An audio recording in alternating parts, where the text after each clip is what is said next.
Very good morning, boys and girls.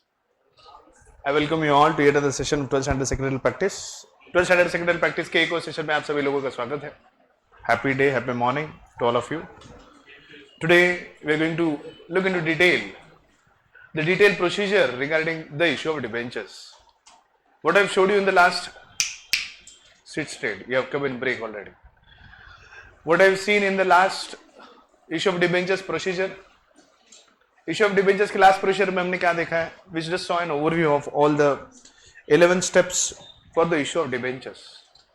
What did I teach you last? In the last lecture I told you step number 2 and step number 3 can be skipped if the borrowing or the raising of the capital in case of debentures is within the powers of the board of directors. If the borrowing is within the powers of the board of directors, then we do not have to perform step number 2 and step number 3. Right? But if the borrowings are beyond the powers of the board of directors, as is given to them in the annual general meeting,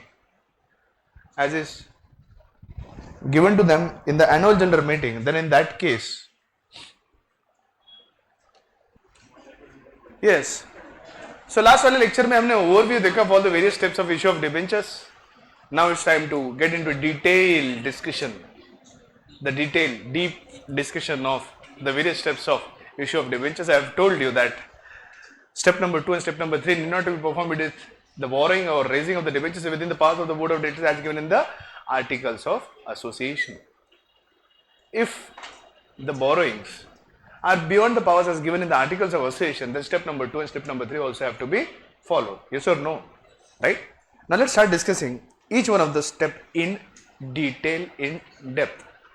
अब हर एक step के depth तक जाकर अभी discussion करते हैं. Starting with the first step, conducting of the board meeting and passing of the various resolutions. Starting with the powers. We all know the decision making powers in case of a joint stock company, the ownership is different and management is different. The ownership lies with the shareholders and day-to-day management and decision making powers are given to the board of directors. The board of directors are the elected representatives who do the day-to-day management or decision making of the company. Right? Now, who are given the powers to issue the debentures or take the decision regarding the issue of debentures? They are the board of directors. The board of directors have the authority, have the hak, adhikar, right to issue the debentures. मुझे हक है. कब है? अगर मैं board of director हूं तो. If I am the board of directors, I have the authority, I have the right to issue the debentures. अब shareholders है. Do you really think shareholders, like example preference shares which are redeemable? Preference shares which are redeemable, are they permanent source of capital?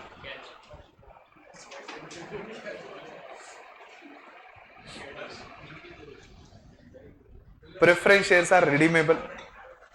Preference shares are redeemable.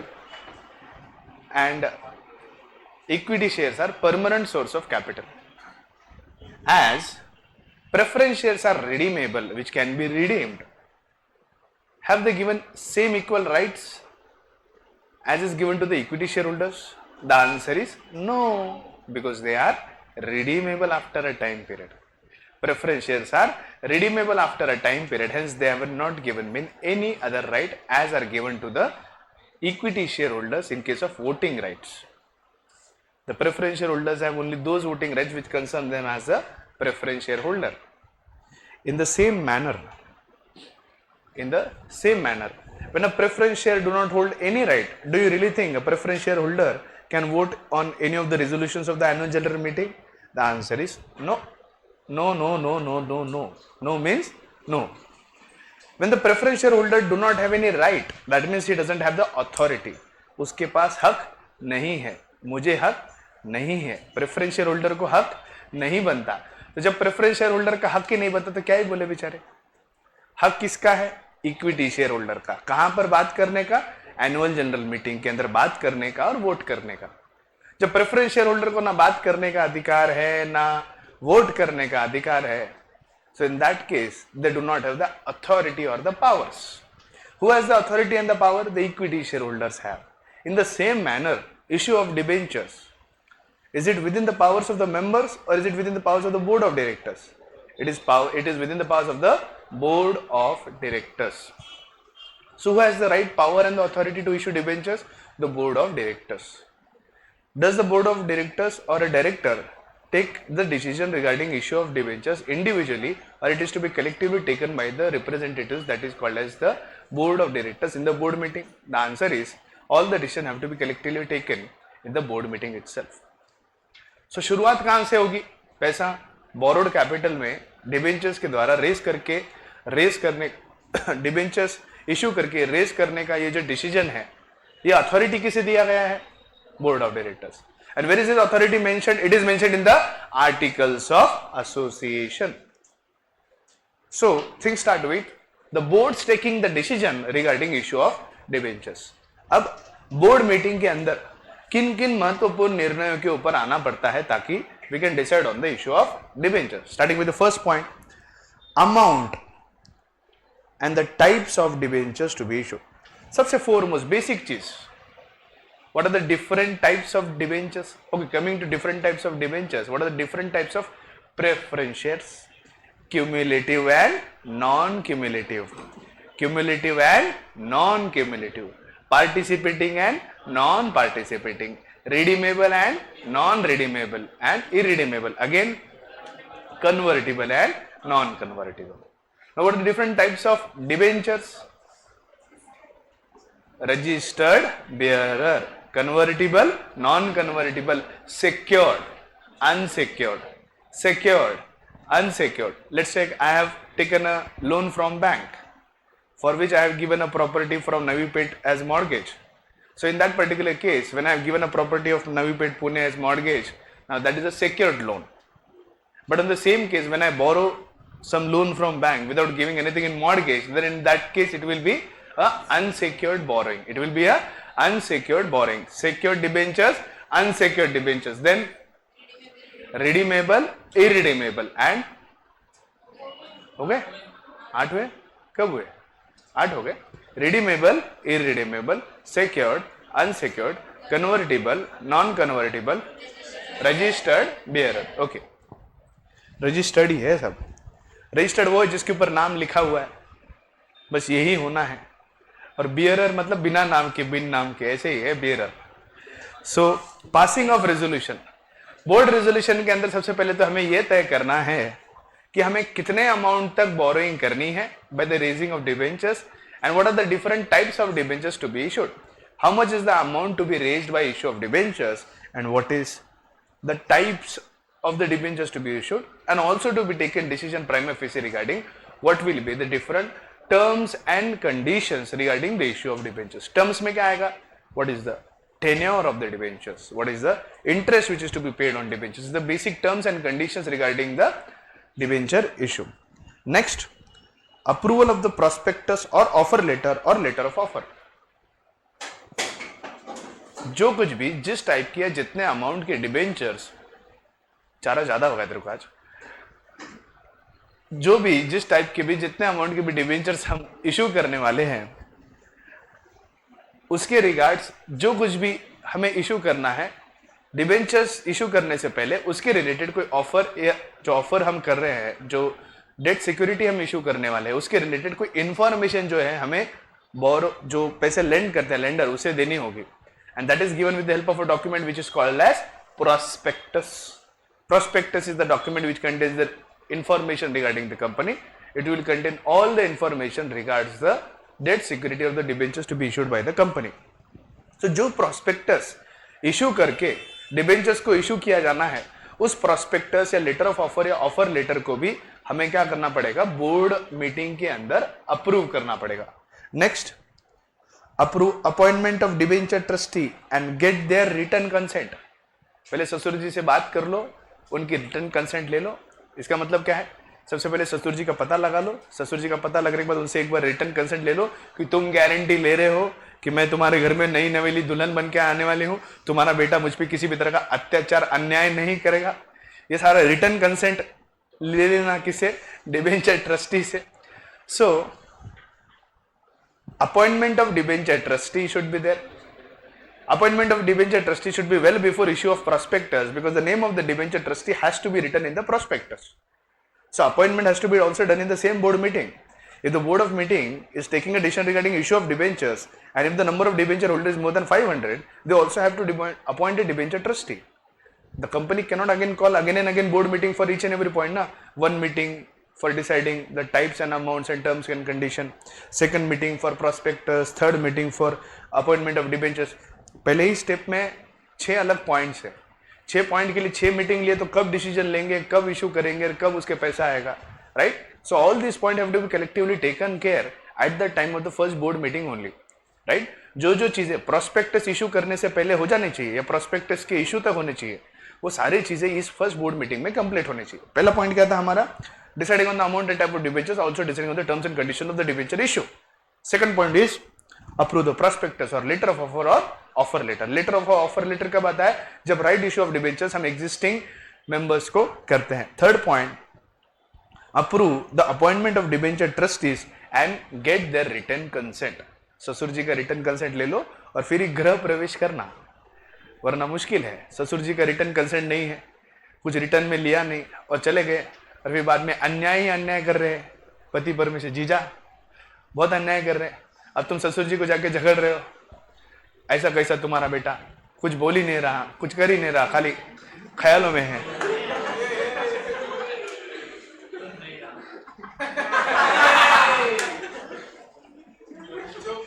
Now इस particular case में ससुर जी ने कहा तो मैं क्या कर सकता हूं इस केस में?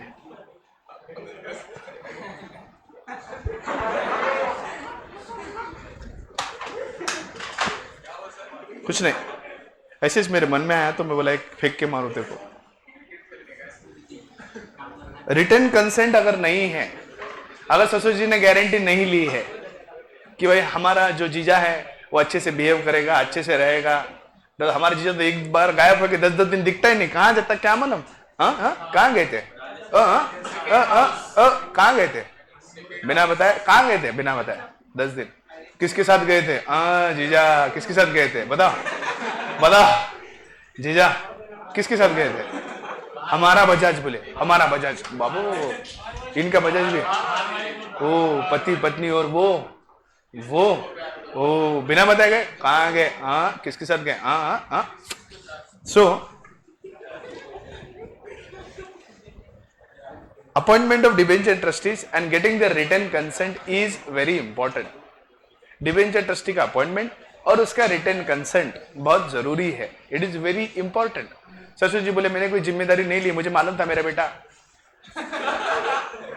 जीजा ऐसे ही है, एक बार गायब हुए तो वापस 10 दिन के बाद ही प्रकट होते हैं. 14वीं का चांद हो, 14वीं जो है वो प्रकट होते हैं जीजा, बाकी दिन गायब रहते हैं. तो पहले अगर रिटर्न कंसेंट लिया होता तो बोलने के लिए कोई मुद्दा होता. अब रिटर्न कंसेंट लिए अगर चले गए तो फिर मुश्किल है संभालना फिर ऐसे ही.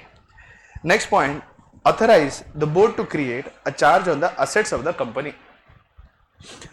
बोर्ड को एक अथॉरिटी दी जाती है उस बोर्ड मीटिंग में कि जो सेक्योर्ड डिबेंचर्स वो इशू करने वाले, क्योंकि अनसेक्योर्ड डिबेंचर्स हमारे इंडिया में इशू नहीं किए जा सकते. So whatever secured debentures are being issued by the company, उसके against charge over the assets create करना है. लेट्स से 1 करोड़ के सेक्योर्ड डिबेंचर्स इशू करने हैं और इसके बदले में नवी पेट में ऑफिस है कंपनी का और उस नवी पेट के ऑफिस का वैल्यू है 1 करोड़ रुपए और उस 1 करोड़ के ऑफिस के ऊपर चार्ज क्रिएट करना है. So authority should be given to the board of directors to create a charge over the asset of the company, that is the नवी पेट office. So a charge will be created over the asset of the company, that is the नवी पेट office, and then these debentures will be called as secured debentures. I have made it very clear. Whenever charge is created over the assets of the company, in case of debenture holders, it is created in the name of debenture trustee. The charge is created in the name of debenture trustee. तो हमारे जो terms of issue के अंदर जो हमने पहले वाले step number 3 में जिस डिबेंचर ट्रस्टी को अपॉइंट किया है उसके नेम में इस नवी पेट ऑफिस का जो चार्ज है वो क्रिएट किया जाएगा. Next point, call extraordinary general meeting if the board's borrowing power need to be increased. I made it clear. अगर borrowing powers articles of association से ज्यादा है जो कंपनी ने तय किया है कि 2 करोड़ तक की बोरिंग करनी है, कितने तक? 2 करोड़ तक। आर्टिकल्स ऑफ एसोसिएशन पावर देते 1 करोड़ तक. Is it beyond the powers which is given by the articles of association? The answer is yes. Now, in that particular case, when the borrowings are beyond the powers of the board of directors as given in the articles of association, extraordinary general meeting has to be conducted. And in that extraordinary general meeting, special resolution has to be passed regarding increasing the borrowing powers of the board of directors. Once a special resolution is passed regarding increasing of the borrowing powers of the board of directors, then with the increased limit, the board of directors can take the decision of issuing debentures worth rupees 2 crores. Now, in that case, step number 2 and step number 3 has to be followed. But if the borrowing is within the capacity of 1 crore, then step number 2 and step number 3 need not to be followed and extraordinary general meeting need not to be conducted. यहाँ पर दिया है extraordinary general meeting to be conducted if board's power need to be increased. Only if the board's power need to be increased. 6 part. Authorize the board to separate a bank account for receiving the money from the applicants. Whatever money will be received on the application on the issue of debentures has to be deposited into a separate bank account. So the board of directors should be given an authority to open a separate bank account regarding deposit of the money which will be received on application of debentures. This is completion of point number 1. So what are the 6 things to be done? First, deciding on the types and deciding upon the terms and conditions regarding issue of debentures. Second चीज क्या हमें करना है? Approval of prospectus. पहले लड़का देखना है किस तरह का, किस टाइप का लड़का ढूंढना है. पहले लड़का ढूंढो. लड़का ढूंढने के बाद शादी के टर्म्स एंड कंडीशंस को सेटल करो. सब शादी एक बार लड़का पोहे का कार्यक्रम हो गया, फिर उसके बाद लड़का पसंद आ गया. लड़का पसंद आने के बाद दही पोहे का कार्यक्रम हो गया. लड़का पसंद आ गया, विष्णू आवडला आम्हाला. तो दही पोहे का कार्यक्रम होने के बाद अगला कार्यक्रम है पत्रिका छपाना शादी की, prospectus, wedding card, right. Approval of the debenture trustee. लड़के की हाँ एक बार ससुर जी की भी हाँ कर लो. पांडुरंग जी को एक बार नमस्ते करके नतमस्ते करके उनका रिटर्न कंसेंट लेना है. Whether you give approval to be me. तो हाँ क्या, हाँ फेटा तो पांडु जी ही देंगे. अभी क्या है, पांडुरंग जी ही देंगे. फेटा भी नहीं, बांगड़े भी बहुरानी को देंगे ना. बांगड़ा ये लो हमारे कौन से परिवार की कंगन. बता है क्या कोई कंगन? और बारातियों को सबको रफ वाला मास्क फ्री. सब बारातियों को रफू वाला मास्क फ्री. तो वो पारिवारिक कंगन भी देंगे ससुर जी. Next, authorise the board to create a charge over the assets of the company. Income tax में दिया है husband property is wife property. एक तो wife property is wife property. Income tax का सेक्शन कहता है wife property is wife property and husband property is also wife property. ये कहां का न्याय है? मेरे को आज तक यह न्याय मुझे समझ में आए, इसीलिए समझने के लिए एलएलबी कर रहा हूं. समझ में तो आए ये कहां का इंसाफ है, कौन से जगह का न्याय है भाई. ये wife property is wife property. Income tax क्या कहता है? व्हाट डज इनकम टैक्स से? Wife's property is wife's property and husband's property is also wife's property, but wife's property is not husband's property. इसीलिए लॉ पढ़ना है, जाना है एकदम तय तक. तू बड़ी खुश हो रही है? हाँ, यू गेटिंग वेरी हैप्पी. हाँ, विष्णु अभी तक इलीगल में है, उसको लीगलिटी में आने को टाइम है. अभी approval of the debenture trustee नहीं हुआ है. अप्रूवल ऑफ डिवेंचर ट्रस्टी नहीं हुआ, अब तक सिर्फ अंगठी कार्यक्रम हुआ है. नेक्स्ट, निस्ती सुपारी फुटली आता अजून बाकी है. Next, authorise the board to create a charge over the assets of the company.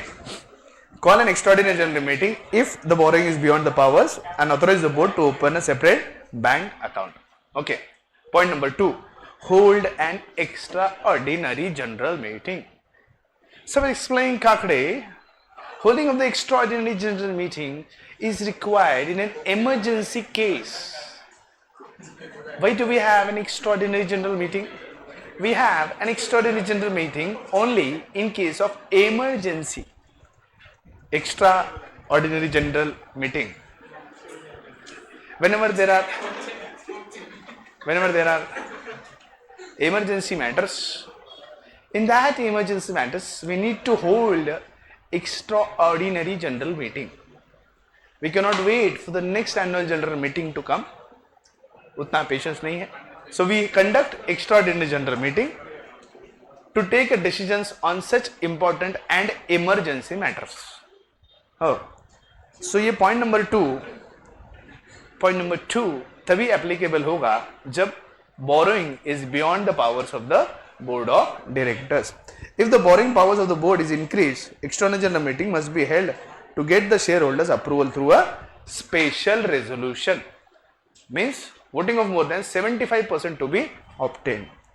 Filing with the register of companies.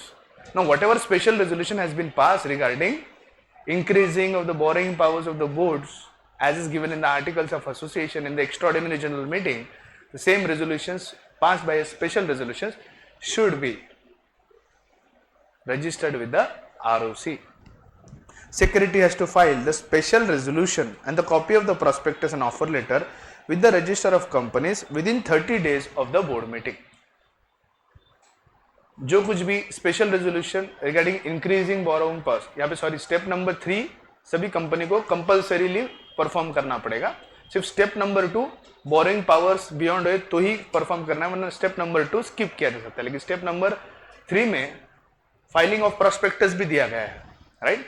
अगर borrowing within the powers है तो whatever prospectus has been authorized or being issued or finalized in the first step has to be submitted in the third step to the register of companies within the completion of 30 days of the board meeting. Board meeting complete होने के 30 दिन के भीतर जो कुछ भी special resolution pass हुआ है, जो कुछ भी प्रोस्पेक्टस अप्रूव किया गया है, उसे आरओसी को सबमिट करना जरूरी है. Obtain credit rating. Now credit rating is to be obtained by companies. In case of listed companies, these companies have to get, because these are SEBI regulations. SEBI regulations are applicable only to a listed company. A listed company making public issue of the debentures has to obtain the credit rating. तुम्हारी rating क्या है पहले वो तो देख लो. A, D क्या तुम्हारी rating है? तो रेटिंग तुम्हें तुम्हारी जो D, A या D जैसे भी रेटिंग है जिसके मुताबिक क्राइटेरिया किया जाता है, how is your repayment capacity and all has to be done. Now in India, I have already explained, there are various credit rating agencies such as CRISIL, CARE, which will give the rating to your company. Whatever rating is given by this credit rating agency has to be mentioned on the prospectus. The debenture holder who will be lending money to you can easily understand the repaying power of your company by just looking at the credit rating. जैसे CRISIL D है तो इसका मतलब it's a defaulting company. CRISIL triple A है, it's a company which has the highest repaying power. तो CRISIL triple A है और उस कंपनी की डिबेंचर्स का रेट ऑफ इंटरेस्ट कम है, तो वो डिबेंचर होल्डर इतना नहीं सोचेगा क्योंकि उसको मालूम है कि ये कंपनी में पैसा नहीं डूबेगा. लेकिन क्रिसल डी उसका है तो डी मतलब डिफॉल्टिंग, डी मतलब डिफॉल्टिंग. तो अब डिफॉल्टिंग कंपनी है तो ऐसे केस में रेट ऑफ इंटरेस्ट क्या एक्सपेक्टेड रहेगा? High rate of interest would be expected, right? Obtaining, the company gets its debentures rated by one or more credit rating agencies. The rating must be mentioned in the prospectus or offer letter of offer.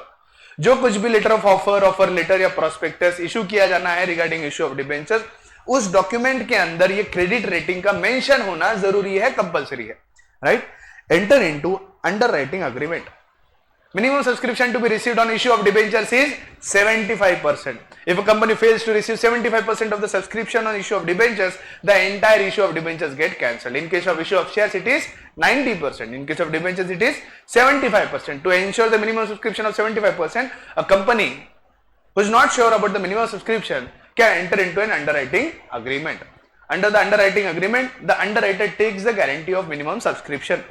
अगर minimum subscription नहीं होगा तो जितना shortfall होगा उतना subscribe करने का वादा या प्रॉमिस या गारंटी कौन लेता है? वो अंडरराइटर, जिसके लिए उसे अंडरराइटिंग कमीशन पे किया जाता है. नॉर्मली एक शेड्यूल या कमर्शियल बैंक जो है वो अंडरराइटिंग का काम करती है. नेक्स्ट, issue of prospectus, letter of offer और offer letter.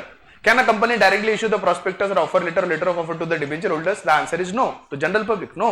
First, board meeting where the prospectus has been approved should be first filed with the register of companies within 30 days of the completion of the meeting. 1 जनवरी को board meeting हुई जहां पर तय किया गया कि debentures को issue करना है, जहां पर प्रोस्पेक्टस को अप्रूव किया गया था. 30 days from there is 31st of जनवरी। 31 जनवरी से पहले फर्स्ट हमें उस प्रोस्पेक्टस को रजिस्टर ऑफ कंपनीज के पास रजिस्टर करवाना पड़ेगा, है या ना?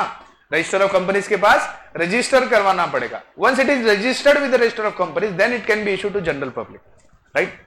Companies issues the prospectus if it is inviting public to buy its debentures. Offer letter is issued if the company makes private placement, and letter of offer when it is making a right issue. Offer letter is made in case of private placement when the debentures which are being issued to the directors, relatives of the directors, relatives of the members, then in that particular case offer letter must be issued. But letter of offer should be done when there is right issue of debentures. Under right issue of debentures, the newly issued debentures are issued to the existing debenture holders of the company. Hi Anna. Next point. सारे simple point है. So I need to just complete on the points. Just play little bit of attention. You'll be able to understand. See, today is 29th of September. So next 27 days after, as I have promised, we'll be surely going on a trip. We'll surely be going on a trip. सोचा तो डांडेली ही है, last moment पे अगर उसमें कोई changes आते हैं तो चेंजेस आ सकते हैं, but surely will have a trip at the end of this particular month before you go to Diwali vacations. We'll have trip, then you will suddenly have your Diwali vacations. Then we'll return. Diwali vacation will be hardly 2-3 days. 2-3 दिन की तुम्हारी Diwali vacation रहे. 2-3 दिन बहुत हो गए. 2 दिन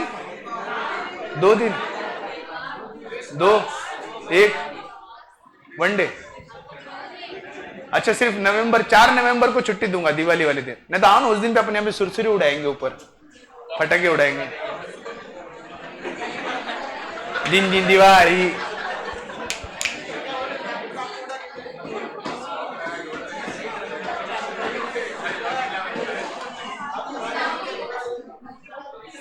फिर ऐसे साक्षी को मैं सामने खड़े करूंगा, ऐसे सुरसुरी लगूंगा. दिन दिन दिवाली, गाय मशी ओवाली, दिन दिन दिवाली, गाय मशी ओवाली, है ना?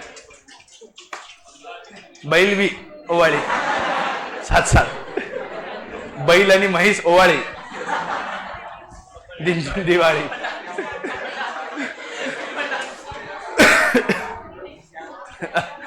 दिन दिन दिवाळी, म्हैस आणि बैल ओवाळी. एसी बंद कर.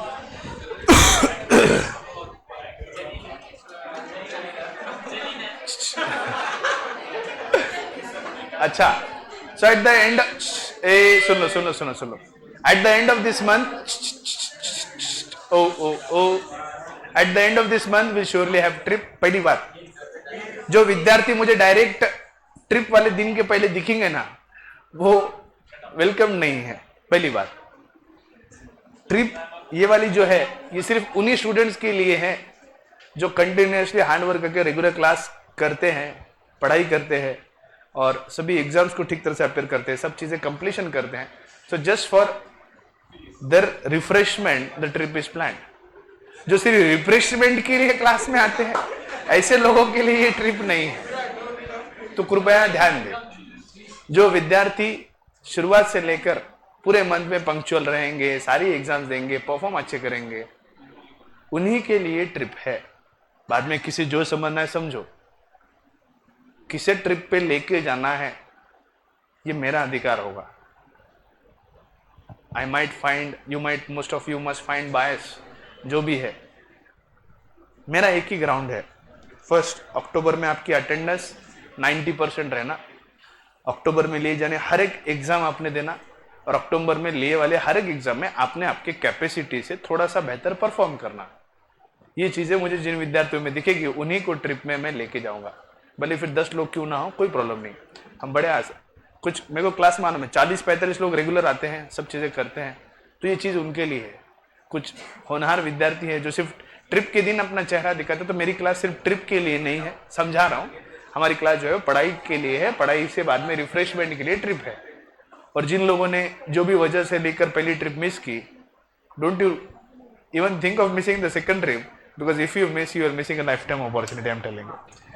whatever it is, जो भी place हो, we'll think of that place. Whatever place it is, place will be looked out. 15 अक्टूबर के बाद, एक 10 अक्टूबर के बाद लगभग मैं तुम्हें सारा बजट और डेस्टिनेशन और सब चीजें बताऊंगा. So everything will be planned at least 15 days prior to the particular schedule or the date. I have 3-4 locations in mind. Out of those 3-4 locations, we'll be planning on one particular schedule. क्या? Goa, Indonesia, Zimbabwe लेके चलो क्या? Zimbabwe, Zimbabwe लेके चलो क्या? Zimbabwe.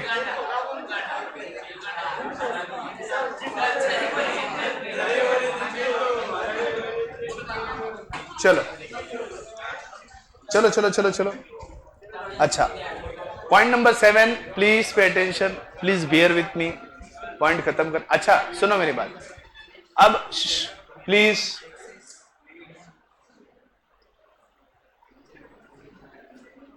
Second term exam की dates क्या है? कहां से? सेकंड बोला, फर्स्ट नहीं. 15 नवंबर को फर्स्ट है. याद है क्या कुछ? देखो ओपन करो, किसी ने लिखी होगी तारीख. तारीख पे तारीख, तारीख पे तारीख, तारीख पे तारीख मिल रही है सब, लेकिन इंसाफ नहीं मिल रहा. देखो ओपन करो, ओपन ओपन जल्दी जल्दी. किसी के पास है क्या लिखा होगा?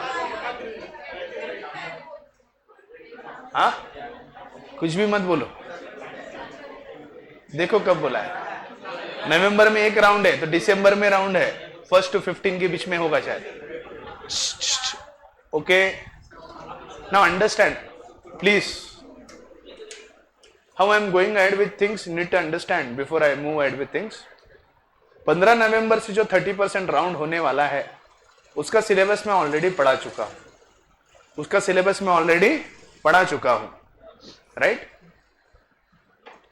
उसका सिलेबस मैं ऑलरेडी पढ़ा चुका हूं.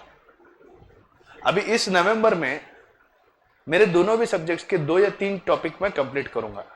अब इश्यू ऑफ डिबेंचर्स कंप्लीट हो जाएगा. एक और चैप्टर पहले 10 दिन में ही हो जाता है आराम से, कोई बहुत बड़ी बात नहीं है. 15 अक्टूबर तक ही हो जाता है. तो लगभग ट्रिप पे या दिवाली वेकेशन से जाने से पहले 3 चैप्टर हम ऑलरेडी कवर करेंगे. ऑलरेडी मैंने आपको बताया है कि 50% राउंड में सिर्फ 5 चैप्टर आने वाले. कितने चैप्टर आने वाले हैं? 5. So additional 2 chapters have been taught, right? 2 chapters economics के और 2 चैप्टर एसपी के. उसमें से एक चैप्टर तो एसपी का हो जाएगा इसी हफ्ते में. अब इस केस में यहां समझने की कोशिश करिए that in coming October I will be completing 3 chapters of economics and 3 chapters of secretarial practice. So इससे आपका 50% राउंड का सिलेबस इसी महीने में कंप्लीट हो जाएगा. ये सारी चीजें मैं इसलिए इंश्योर कर रहा हूं, आपके हर राउंड से पहले कंप्लीट 2 महीने का टाइम आपको उस चैप्टर को प्रिपेयर करने के लिए मिलना चाहिए. You properly prepare first 3 chapters. पहला राउंड होने के बाद और 10-15 दिन का जो गैप है, उसमें 2 चैप्टर प्रिपेयर करने के लिए आपको इतना टाइम नहीं लगेगा. You really won't take that much of time. By the time we come after trip, और by the time second round होता है, उससे पहले थर्ड राउंड के लिए सिलेबस हो जाएगा 2-2 चैप्टर. तो जैसे जैसे राउंड्स बढ़ेंगे वैसे वैसे हम सिलेबस कंप्लीट करेंगे. तो अक्टूबर के अंदर 3 सेक्रेटल प्रैक्टिस के चैप्टर. अभी ये बहुत बड़ा चैप्टर है. आगे के चैप्टर चिल्ले पिल्ले है, सब लिंबू टिम्बू है. डिपॉजिट छोटा सा है और डिविडेंड एंड इंटरेस्ट वाला चैप्टर भी छोटा सा है. It won't take that much of time to complete. So I will complete easily 3 chapters of secretarial practice. Demand वाला चैप्टर जो हमारा चल रहा है वो ऑलरेडी 50% राउंड की इसमें आता है. 3A और 3B, 3A 3B पढ़ाने के लिए 10 दिन भी नहीं लगते. तो ऑलरेडी मैं इकोनॉमिक्स के भी 3 चैप्टर बड़े आसानी से कवर करूंगा. तो 3 चैप्टर इकोनॉमिक्स के, 3 चैप्टर एसपी के इस मंथ में आपको पढ़ा दिए जाएंगे, जहां पर आपका 50% राउंड 15 दिसंबर तक का जो है उसका सिलेबस पोर्शन मेरा कंप्लीट होता है. तो वो हिसाब से आपके प्रिपरेशन जो है धीरे धीरे रखिए. Everyone has to take a clear note. whatever you have done, whatever you will be doing and whatever you will be achieving will all be reflected in your rounds. आपको आपके राउंड्स को बहुत seriously लेना है. मेरी मानो, आज से 2 घंटे अपने पढ़ाई को दो, सिर्फ 2 hours. Just give dedicated 2 hours from today. If you give this 2 hours, I assure you एक भी राउंड में आपको 90% से मार्क्स कम नहीं आएंगे. But those 2 hours should be only for proper self study and nothing else. Start preparing from day to day. It will not take that much of efforts. और उसके मुताबिक मैं सारे टेस्ट ले रहा हूं. ऑलरेडी मैंने कहा नेक्स्ट वीक फाइनेंशियल मार्केट, उसके next week issue of shares. So already 15 अक्टूबर तक जो 30% राउंड में आपको चैप्टर आने उसकी चैप्टर वाइज टेस्ट हो जाएगी। फिर 15 अक्टूबर से लेके 15 नवंबर तक इन बिटवीन में जो एक्स्ट्रा 2 चैप्टर पढ़ा रहा हूं उसके चैप्टर वाइज टेस्ट कंप्लीट करूंगा, ताकि थर्ड राउंड से पहले उसकी चैप्टर वाइज टेस्ट हो जाए, राइट। इस हिसाब से हम धीरे धीरे सारे क्यूमुलेटिव जो है चीजें करते रहेंगे, बढ़ाते रहेंगे, एडिशन जो है वो होता रहेगा। वो हिसाब से धीरे धीरे थोड़ा थोड़ा preparation. I really don't think 30% exam के लिए एफर्ट्स ज्यादा लेने की जरूरत है। जिन लोगों ने अच्छे से चैप्टर वाइज टेस्ट में पढ़ाई की है, they really don't have to take that much of efforts. सिर्फ हमें उसे कंसिस्टेंट रखना है, बाकी उसके अंदर ज्यादा हमें एफर्ट्स लेने की जरूरत नहीं है। Is it okay and understood? सब लोगों को समझ में आ रही है बात, राइट? एक पॉइंट डिस्कस करूं या रहने दो? Thank you so much.